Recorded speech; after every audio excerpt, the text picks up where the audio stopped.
ನಮಸ್ಕಾರ ಸ್ನೇಹಿತರೆ, ಕನ್ನಡಿಗ ಚಾನಲ್ ವೈಟಿಗೆ ತಮ್ಮೆಲ್ಲರಿಗೂ ಸ್ವಾಗತ. ನಾನಿವತ್ತು ಬೆಳಗಾವಿ ಜಿಲ್ಲೆಯ ರಾಜಕಾರಣದ ವಿಷಯವಾಗಿ ಸಂಚಿಕೆ ಮುಖಾಂತರ ತಮಗೆ ನಾನು ಪ್ರಸ್ತುತಪಡಿಸ್ತಾ ಇದ್ದೇನೆ. ಯಾಕಂದರೆ ಕನ್ನಡಿಗ ಚಾನಲ್ ವೈಟಿಲಿ ಬರ್ತಿರ್ತಕ್ಕಂಥ ಪ್ರತಿಯೊಂದು ಸಂಚಿಕೆಗಳು ಸತ್ಯವಾಗಿರ್ತವೆ ಅನ್ನೋದಕ್ಕೆ ಇವತ್ತಿನ ಸಂಚಿಕೆಯೂ ಕೂಡ ಸಾಕ್ಷಿಯಾಗಿ ನಿಲ್ಲಬಲ್ಲದು ಅನ್ನುವಂಥ ವಿಶ್ವಾಸ ನನ್ನದು. ಹಾಗಿರುವಾಗ ಈ ಒಂದು ಸಂಚಿಕೆಯ ಫಲಶ್ರುತಿ ಏನಾಗಬಹುದು ಹಾಗೂ ಈ ಒಂದು ನಿಟ್ಟಿನಲ್ಲಿ ಆ ಇಬ್ಬರು ದಿಗ್ಗಜ ನಾಯಕರ ಒಂದು ನಡುವೆ ನಡೆದಿರತಕ್ಕಂಥ ಪೈಪೋಟಿಯ ವಿಷಯವಾಗಿ ಈ ಸಂದರ್ಭದಲ್ಲಿ ನಾನು ಮಾತಾಡಲಿಕ್ಕೆ ಬಯಸಿದ್ದೇನೆ. ಅದೇನಂತಂದರೆ, ಬೆಳಗಾವಿ ಜಿಲ್ಲೆಯ ದಿಗ್ಗಜ ರಾಜಕಾರಣಿಗಳು, ಅವು ಎರಡು ಪ್ರತಿಷ್ಠಿತ ಗೌರವಾನ್ವಿತ ಕುಟುಂಬದಿಂದ ಬಂದಿರತಕ್ಕಂಥ ರಾಜಕಾರಣಿಗಳು.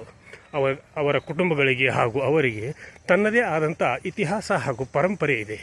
ಹೀಗಿರುವಾಗ ಆ ಪರಂಪರೆಯನ್ನು, ಆ ಇತಿಹಾಸವನ್ನು ಕೆದಕಿದಾಗ ಎರಡೂ ಕುಟುಂಬಗಳು ಕೂಡ ಪ್ರತಿಷ್ಠಿತ ಕುಟುಂಬಗಳು, ಗೌರವಾನ್ವಿತ ಕುಟುಂಬಗಳು, ಜೊತೆಗೆ ಜನಾನುರಾಗಿ ಕುಟುಂಬಗಳು. ಅವರು ಒಂದು ಮಾತು ಹೇಳಿದರೆ ಸಾಕು, ಲಕ್ಷಾಂತರ ಅವರ ಅಭಿಮಾನಿಗಳು ಅವರ ಮನೆಯ ಮುಂದೆ ಕ್ಯೂ ಹಚ್ಚಿ ನಿಲ್ಲುವಂಥ ದೊಡ್ಡ ಮನೆತನಗಳು. ಆ ಎರಡು ಮನೆತನಗಳ ನಡುವೆ ಇತ್ತೀಚೆಗೆ ನಡೆದಿರತಕ್ಕಂಥ ಶೀತಲ ಸಮರದಿಂದ ಬೆಳಗಾವಿ ಜಿಲ್ಲೆಯ ರಾಜಕಾರಣದ ದಿಕ್ಕೇ ಬದಲಾಗಿದೆ ಅನ್ನುವಂಥ ಭಾವನೆಗಳು ಕೂಡ ಉಂಟಾಗಿದ್ದಾವೆ ಅನ್ನುವಂಥ ಭಾವನೆಗಳು ಕೂಡ ಜನರಲ್ಲಿ ಮೂಡ್ತಾ ಇರೋದಂತೂ ಸತ್ಯ. ಹೀಗಿರುವಾಗ ಈ ಸನ್ನಿವೇಶದಲ್ಲಿ ಆ ಪ್ರತಿಷ್ಠಿತ ಕುಟುಂಬಗಳು ಯಾವುವು ಹಾಗೂ ಆ ಪ್ರತಿಷ್ಠಿತ ಕುಟುಂಬಗಳಲ್ಲಿ ಇರ್ತಕ್ಕಂಥವರು ಯಾರು ಅನ್ನೋದನ್ನು ನಾವು ನೋಡಿದಾಗ, ಒಂದು ಹಾಲಿ ಲೋಕೋಪಯೋಗಿ ಸಚಿವರು ಹಾಗೂ ಮುಂದೆ ಕರ್ನಾಟಕ ರಾಜ್ಯದ ಮುಖ್ಯಮಂತ್ರಿಗಳಾಗುವಂಥ ಎಲ್ಲ ಸೂಚನೆಗಳು ಇರ್ತಕ್ಕಂಥ ಸತೀಶ್ ಜಾರಕಿಹೊಳಿ ಅವರ ಕುಟುಂಬ, ಜೊತೆಗೆ ಸತೀಶ್ ಜಾರಕಿಹೊಳಿಯವರು ಹಾಗೂ ಅವರ ಸಹೋದರರು, ಆಮೇಲೆ ಮತ್ತೊಂದು ರಮೇಶ್ ಕತ್ತಿ ಕುಟುಂಬ. ಈ ಎರಡು ಪ್ರತಿಷ್ಠಿತ ಕುಟುಂಬಗಳಲ್ಲಿ ಇತ್ತೀಚೆಗೆ, ಅಂದರೆ ಬೆಳಗಾವಿ ಜಿಲ್ಲೆಯಲ್ಲಿ ಇತ್ತೀಚೆಗೆ ನಡೆದಿರತಕ್ಕಂಥ ಚುನಾವಣೆಗಳಾದ ವಿದ್ಯುತ್ ಸಹಕಾರಿ ಸಂಘದ ಚುನಾವಣೆಯ ಮೂಲಕ ಈ ಒಂದು ಎರಡು ಪ್ರತಿಷ್ಠಿತ ಕುಟುಂಬಗಳ ನಡುವೆ ಹೊಯ್ದಾಟ ಮುಂದುವರಿಯಿತು. ಹೊಯ್ದಾಟ ಅಂದ್ರೇನು, ವೈಮನಸ್ಸು ಅಂತಾರಲ್ಲ, ವೈಮನಸ್ಸು ಬಂತು. ಯಾಕಂದರೆ ಆ ಒಂದು ಪ್ರತಿಷ್ಠಿತ ಸಹಕಾರಿ ಸಂಘವನ್ನು, ಅಂದರೆ ವಿದ್ಯುತ್ ಸಹಕಾರಿ ಸಂಘವನ್ನು ಹೇಗಾದರೂ ಮಾಡಿ ಉಳಿಸ್ಕೊಳ್ಬೇಕಂತೇಳಿ ಕತ್ತಿ ಕುಟುಂಬ, ಇಲ್ಲ ನಾವು ಅದನ್ನು ಗೆಲ್ಲಬೇಕು ಅನ್ನುವಂಥ ಒಂದು ಪ್ರತಿಷ್ಠೆಗೆ ಬಿದ್ದಂಥ ಜಾರಕಿಹೊಳಿ ಕುಟುಂಬಗಳು ತೀವ್ರ ಪೈಪೋಟಿಯಲ್ಲಿ ನಡೆಸಿ ಆ ಎರಡು ಕುಟುಂಬಗಳ ನಡುವೆ ನಡೆದಿರತಕ್ಕಂಥ ಈ ಒಂದು ಸಂದರ್ಭದಲ್ಲಿ ಕತ್ತಿಯವರ ಕೈ ಮೇಲಾಯಿತು. ಅವರ ಒಂದು ಪ್ಯಾನಲ್ಲೇ ಅಲ್ಲಿ ಆಯ್ಕೆಯಾಗಿ ಅಧಿಕಾರದ ಚುಕ್ಕಾಣಿಯನ್ನು ಹಿಡಿತು ಅಂತ ಹೇಳ್ಬೋದು. ಆಮೇಲೆ ಬೆಳಗಾವಿ ಜಿಲ್ಲೆಯ ಪ್ರತಿಷ್ಠಿತ DCC ಬ್ಯಾಂಕ್ ಚುನಾವಣೆಯಲ್ಲಿ ಕತ್ತಿಯವರಿಗೆ ಒಂದು ಕಡೆ ಸೋಲಾದರೆ, ಜಾರಕಿಹೊಳಿ ಕುಟುಂಬದ ಹಿಡಿತಕ್ಕೆ ಬೆಳಗಾವಿ ಜಿಲ್ಲೆಯ DCC ಬ್ಯಾಂಕು ಬಂತು. ಹೀಗಿರುವಾಗ ರಾಜಕಾರಣ ಏನೇ ಇರಲಿ, ಅಧಿಕಾರ ಅಂತಸ್ತು ಏನೇ ಇರಲಿ, ಜೊತೆಗೆ ಅಧಿಕಾರ ಬರುತ್ತೆ ಹೋಗುತ್ತೆ, ಚುನಾವಣೆಗಳು ಬರ್ತಾವೆ ಹೋಗ್ತವೆ, ಅವುಗಳನ್ನು ಪ್ರತಿಷ್ಠೆಯ ಪರವಾಗಿ ತೆಗೆದುಕೊಳ್ಳಬಾರ್ದು. ಯಾಕಂದರೆ ನಿಮ್ಮಿಬ್ಬರ ಕುಟುಂಬಗಳಿಗೂ ಕೂಡ ಇತಿಹಾಸದ ಪರಂಪರೆ ಇದೆ. ಗೌರವಾನ್ವಿತ ಕುಟುಂಬಗಳು, ರಾಜ್ಯದಲ್ಲಿ ಅಷ್ಟೇ ಏಕೆ ದೇಶದಲ್ಲಿ ನಿಮಗೆ ಪ್ರತಿಷ್ಠಿತ ಒಂದು ಹೆಸರು ಇದೆ. ಈ ಒಂದು ಅವಕಾಶವನ್ನು ನೀವು ಯಾವತ್ತೂ ಕೂಡ ನೋಡಿ, ಹಿಂದೆ ನಡೆದಿರ್ತಕ್ಕಂಥ ಘಟನಾವಳಿಗಳನ್ನು ನೋಡಿದರೆ ಮುಂದೆ ನೀವು ಯಾವ ರೀತಿ ನಡೆದುಕೊಳ್ಳಬೇಕು ಅನ್ನೋದನ್ನು ನಿಮಗೆ ಯಾರೂ ಕಲಿಸುವಂಥ ಸ್ಥಿತಿಯಲ್ಲಿ ಇಲ್ಲ. ಹೀಗಿರುವಾಗ ಈ ಸಂದರ್ಭದಲ್ಲಿ ನಾನು ಇಬ್ಬರಿಗೂ ಕೂಡ ಹೇಳೋದೇನೆಂದರೆ, ನೀವಿಬ್ಬರೂ ಮನಸ್ಸು ಮಾಡಿದರೆ ಬೆಳಗಾವಿ ಜಿಲ್ಲೆಯ ಚಿತ್ರಣವೇ ಬದಲಾಗ್ತೈತಿ. ಇಲ್ಲಿಯ ಹಲವಾರು ಬೇಡಿಕೆಗಳು, ಹಲವಾರು ಆಗಬೇಕಾಗಿರತಕ್ಕ ಕೆಲಸ ಕಾರ್ಯಗಳು ಸಾಕಷ್ಟಿವೆ. ಈ ಒಂದು ಕೆಲಸ ಕಾರ್ಯಗಳ ಮೇಲೆ ನಿಮ್ಮ ಗಮನ ಕೇಂದ್ರೀಕೃತವಾಗಿ ಆ ಕೆಲಸಗಳು ಸಂಪೂರ್ಣವಾಗಲಿಕ್ಕೆ ನೀವು ಪ್ರತಿಷ್ಠೆಯನ್ನಾಗಿ ತೆಗೆದುಕೊಂಡು ಕೆಲಸ ಮಾಡಬೇಕು ಅನ್ನುವಂಥ ಒಂದು ಮನವಿಯನ್ನು ಕೂಡ ಕನ್ನಡಿಗ ಚಾನಲ್ ವೈಟಿ ಈ ಸಂದರ್ಭದಲ್ಲಿ ಇಬ್ಬರಿಗೂ ಕೂಡ ನಾನು ಹೇಳಲಿಕ್ಕೆ ಬಯಸಿದ್ದೀನಿ. ಯಾಕಂದರೆ ರಮೇಶ್ ಕತ್ತಿಯವರು ಒಂದು ಸಲ ಲೋಕಸಭಾ ಸದಸ್ಯರಾಗಿ ಆಯ್ಕೆಯಾಗಿ ಲೋಕಸಭೆಯ ಸದಸ್ಯರಾಗಿದ್ದರು. ಜೊತೆಗೆ ಪ್ರತಿಷ್ಠಿತ DCC ಬ್ಯಾಂಕಿನ ಅಧ್ಯಕ್ಷರಾಗಿ ಸಹಕಾರಿ ಸಂಘಗಳ ಎಲ್ಲ ಒಂದು ಸಂಘ ಸಂಸ್ಥೆಗಳ ಮೇಲೆ ಹಿಡಿತವನ್ನು ಸಾಧಿಸಿರ್ತಕ್ಕಂಥವರು. ಜೊತೆಗೆ ಆ ಎಲ್ಲ ಅಧಿಕಾರದ ಅನುಭವಗಳು ಕೂಡ ಸಾಕಷ್ಟು ಇರತಕ್ಕಂಥವರು. ಆಮೇಲೆ ಜಾರಕಿಹೊಳಿ ಕುಟುಂಬದ ಸದಸ್ಯರಂತೂ ಹೇಳಲಿಕ್ಕೆ ಬೇಡ. ಯಾಕಂದರೆ ಪ್ರತಿಯೊಬ್ಬರು ಕೂಡ ಅಧಿಕಾರದಲ್ಲಿ ಇದ್ದಂಥವರೇ. ಮತ್ತೊಬ್ಬರು ಅಂದರೆ ಜಾರಕಿಹೊಳಿ ಕುಟುಂಬದ ಹೆಣ್ಣು ಮಗಳು ಈಗ ಚಿಕ್ಕೋಡಿ ಲೋಕಸಭಾ ಕ್ಷೇತ್ರದ ಲೋಕಸಭಾ ಸದಸ್ಯರಾಗಿ ಕಾರ್ಯನಿರ್ವಹಿಸ್ತಾ ಇರ್ತಾರೆ. ಆಗಿರುವಾಗ ನಿಮಗೆ ಅಧಿಕಾರ ಸಾಕಷ್ಟಿದೆ. ನಿಮ್ಮಿಬ್ಬರಿಗೂ ಕೂಡ ಅಧಿಕಾರ ಇದೆ. ಯಾಕಂದರೆ ಕತ್ತಿಯವರ ಸಹೋದರರ ಮಗನೂ ಕೂಡ ಈಗ ಶಾಸಕರು. ಅವರು ಕೂಡ ನೀವು ಅಧಿಕಾರದಲ್ಲಿ ಇದ್ದೀರಿ.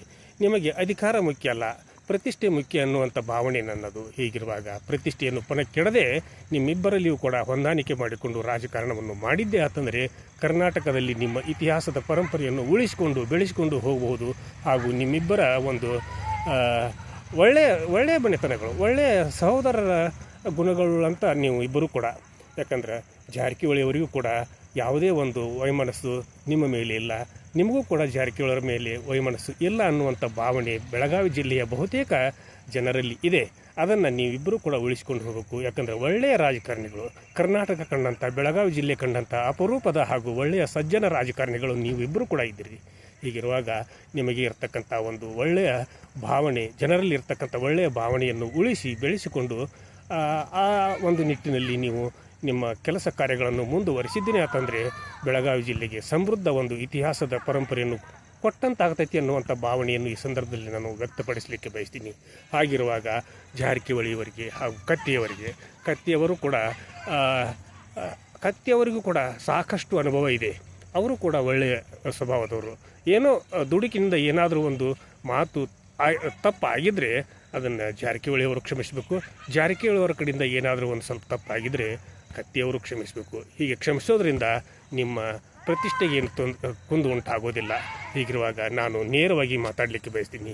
ನಿಮ್ಮಿಬ್ಬರಿಗೂ ಕೂಡ ನಾನು ಬೆಳಗಾವಿ ಜಿಲ್ಲೆಯವನೇ ಆಗಿರ್ತಕ್ಕಂಥವನು ಹಾಗೂ ನಿಮ್ಮಿಬ್ಬರನ್ನು ಕೂಡ ನಾನು ಹತ್ತಿರದಿಂದ ಬಲ್ಲವನು. ಹೀಗಿರುವಾಗ ನಿಮ್ಮ ಒಳ್ಳೆಯ ಗುಣಗಳನ್ನು ಕೂಡ ನಾನು ಈ ಸಂದರ್ಭದಲ್ಲಿ ಹೇಳಲೇಬೇಕು. ಯಾಕಂದರೆ ನೀವಿಬ್ಬರು ಕೂಡ ನಿಮಗೆ ಹತ್ತಿರ ಯಾರೇ ಕೆಲಸವನ್ನು ಕೇಳಿಕೊಂಡು ಬಂದಂಥ ಸಮಯದಲ್ಲಿ ನೀವು ತೋರುತ್ತಿರುವ ಪ್ರೀತಿ, ವಿಶ್ವಾಸ ಹಾಗೂ ಅವರಿಗೆ ಮಾಡಿಕೊಡ್ತಿರ್ತಕ್ಕಂಥ ಕೆಲಸ ಕಾರ್ಯಗಳನ್ನು ನೆನಪಿಗೆ ಮಾಡಿಕೊಂಡಾಗ ನಮ್ಮ ಜಿಲ್ಲೆಯಲ್ಲಿ ಇಂಥ ಒಬ್ಬ ಪ್ರಬುದ್ಧ ರಾಜಕಾರಣಿಗಳು ಇದ್ದಾರಲ್ಲ ಅನ್ನುವಂಥ ಹೆಮ್ಮೆ ಅನ್ನಿಸ್ತೈತಿ. ಹಾಗಿರುವಾಗ ನೀವಿಬ್ಬರೂ ಕೂಡ ಮುಂಬರುವ ದಿನಗಳಲ್ಲಿ ನಿಮ್ಮ ಯಾವುದೇ ಒಂದು ಪ್ರತಿಷ್ಠೆಯನ್ನು ಪಣವಾಗಿಡದೆ ಮುಂಬರುವ ದಿನಗಳಲ್ಲಿ ನೀವು ಒಳ್ಳೆಯ ಸಹೋದರರಾಗಿ ರಾಜಕಾರಣದಲ್ಲಿ ತೊಡಗಿಕೊಳ್ಳ್ರಿ. ಯಾಕಂದರೆ ಅಧಿಕಾರ ಶಾಶ್ವತವಲ್ಲ, ಅಂತಸ್ತು ಶಾಶ್ವತವಲ್ಲ. ನಾವು ನಡೆದುಕೊಳ್ಳುವ ರೀತಿ, ನಮ್ಮ ನಡತೆ ಜೊತೆಗೆ ನಾವು ಜನರ ಜೊತೆಗೆ ನಡೆದುಕೊಳ್ಳುವಂಥ ಒಂದು ನಡೆ ನಮಗೆ ಶಾಶ್ವತ. ಹೀಗಿರುವಾಗ ನಮ್ಮ ಬೆಳಗಾವಿ ಜಿಲ್ಲೆ ಯಾವತ್ತೂ ಕೂಡ ಇನ್ನೊಬ್ಬರ ಕಡೆಯಿಂದ ಬೊಟ್ಟು ಮಾಡಿ ತೋರಿಸಿಕೊಳ್ಳುವಂಥ ರಾಜಕಾರಣಿಗಳು ನಮ್ಮ ಬೆಳಗಾವಿ ಜಿಲ್ಲೆಯಲ್ಲಿ ಇಲ್ಲ. ಅಂಥ ಒಂದು ಪರಿಸ್ಥಿತಿಯಲ್ಲಿ ನೀವು ಯಾವತ್ತೂ ಕೂಡ ಅಂಥ ಬಾಯಿಗಳಿಗೆ ಆಹಾರವಾಗದೆ ಒಳ್ಳೆಯ ಒಂದು ಭಾವನೆಯಿಂದ, ಸಹೋದರರ ಭಾವನೆಯಿಂದ ನಡೆದುಕೊಳ್ತೀರಿ ಅನ್ನುವಂಥ ಪ್ರೀತಿಯ ಮೂಲಕ ನಾನು ನಿಮ್ಮಿಬ್ಬರಿಗೂ ಕೂಡ ಹೇಳಲಿಕ್ಕೆ ಬಯಸ್ತೀನಿ. ಯಾಕಂದರೆ ನಾನು ಹೇಳುವಷ್ಟು ದೊಡ್ಡವನು ಅಲ್ಲದೇ ಇದ್ದರೂ ಕೂಡ ನಿಮ್ಮಿಬ್ಬರ ಮೇಲೆ ನನಗೆ ಅಭಿಮಾನವಿದೆ, ನನಗೆ ಗೌರವ ಇದೆ. ನನಗೆ ನಿಮ್ಮಿಬ್ಬರ ರಾಜಕಾರಣದ ಮೇಲೆ, ರಾಜಕಾರಣಿಗಳಾಗಿದ್ದೀರಿ ನೀವು, ನಿಮ್ಮ ರಾಜಕಾರಣ ನಡೆಸುವಂಥ ಒಂದು ವ್ಯವಸ್ಥೆಯ ಮೇಲೆ ನಾನು ನಿಮ್ಮನ್ನು ಗೌರವದಿಂದ ನೋಡಿಕೊಳ್ಳುವಂಥ ವ್ಯಕ್ತಿ. ಹೀಗಿರುವಾಗ ನಿಮಗೆ ನಾನು ಹೇಳುವಂಥ ಶಕ್ತಿಯು ನನಗೆ ಇದೆ ಅನ್ನುವಂಥ ಭಾವನೆಯನ್ನು ಕೂಡ ನಾನು ಹೊಂದಿದ್ದೇನೆ. ಹೀಗಿರುವಾಗ ನಾವೇನು ಯಾವತ್ತೂ ಕೂಡ ಯಾರ ಪರವಾಗಿಯೂ ಇಲ್ಲ, ಯಾರ ವಿರೋಧವಾಗಿಯೂ ಇಲ್ಲ. ನಮಗೆ ಕತ್ತಿಯವರ ಕುಟುಂಬದ ಮೇಲೆಯೂ ನಮಗೆ ಪ್ರೀತಿ ಇದೆ, ಜಾರಕಿಹೊಳಿ ಕುಟುಂಬದ ಮೇಲೆಯೂ ಕೂಡ ಪ್ರೀತಿ ಇದೆ. ನಿಮ್ಮಿಬ್ಬರ ಪ್ರೀತಿ ವಿಶ್ವಾಸ ರಾಜ್ಯದ ಜನತೆಯ ಮೇಲೆ, ಬೆಳಗಾವಿ ಜಿಲ್ಲೆಯ ಜನತೆ ಮೇಲೆ ಇರಲಿ. ನಿಮ್ಮ ಕಾರ್ಯಕ್ಷೇತ್ರಗಳು, ನಿಮ್ಮ ಇನ್ನೂ ಹೆಚ್ಚಿನ ಕಾರ್ಯಕ್ಷೇತ್ರಗಳು ನಿಮ್ಮದಾಗಲಿ. ಮುಂದಿನ ರಾಜಕೀಯ ಭವಿಷ್ಯದಲ್ಲಿ ಸತೀಶ್ ಜಾರಕಿಹೊಳಿ ಅವರಿಗೆ ರಾಜ್ಯದ ಮುಖ್ಯಮಂತ್ರಿ ಆಗುವಂಥ ಅವಕಾಶ ಇದೆ, ಅದು ಕೂಡ ಅವರಿಗೆ ದಕ್ಕಲಿ. ಜೊತೆಗೆ ನಾಡಿನ ದೊರೆಯಾಗಿ ಮೆರೀಲಿ. ಕತ್ತಿಯವರಿಗೂ ಕೂಡ ಮುಂದಿನ ದಿನಮಾನಗಳಲ್ಲಿ ಒಳ್ಳೆಯ ಅವಕಾಶಗಳು ಸಿಗುವಂಥ ಎಲ್ಲ ಲಕ್ಷಣಗಳು ಇವೆ. ನೀವು ಕೂಡ ಒಳ್ಳೆಯ ರಾಜಕಾರಣಿಯಾಗಿದ್ದೀರಿ. ನಿಮ್ಮಿಬ್ಬರಿಗೂ ಕೂಡ ಶುಭವಾಗಲಿ ಅಂತ ಹೇಳ್ತಾ ಇವತ್ತಿನ ಸಂಚಿಕೆಯನ್ನು ಇಲ್ಲಿಗೆ ಮುಗಿಸುವುದಕ್ಕಿಂತ ಪೂರ್ವದಲ್ಲಿ ಕನ್ನಡಿಗ ಚಾನಲ್ YT ಇದು ನಿಮ್ಮೆಲ್ಲರ ಚಾನಲ್ಲು, ಸಮಸ್ತ ಕನ್ನಡಿಗರ ಚಾನಲ್ಲು. ಕನ್ನಡಿಗ ಚಾನಲ್ YTಗೆ ಇಲ್ಲಿಯವರೆಗೆ ಯಾರು ಸಬ್ಸ್ಕ್ರೈಬ್ ಮಾಡಿಲ್ವೋ ಪ್ರತಿಯೊಬ್ಬರು ಕೂಡ ಸಬ್ಸ್ಕ್ರೈಬ್ ಮಾಡಿರಿ, ಶೇರ್ ಮಾಡಿರಿ, ಲೈಕ್ ಮಾಡಿರಿ, ಕಮೆಂಟನ್ನು ಕೂಡ ನನ್ನ ಜೊತೆಗೆ ಹಂಚಿಕೊಳ್ಳ್ರಿ ಅಂತ ಹೇಳ್ತಾ ಇವತ್ತಿನ ಸಂಚಿಕೆಯನ್ನು ಇಲ್ಲಿಗೆ ಮುಗಿಸಿ ನಾಳಿನ ಸಂಚಿಕೆಯೊಂದಿಗೆ ತಮ್ಮ ಜೊತೆಗೆ ಹಾಜರಾಗ್ತೀನಿ. ಅಲ್ಲಿವರೆಗೂ ನನ್ನ ನಮಸ್ಕಾರ.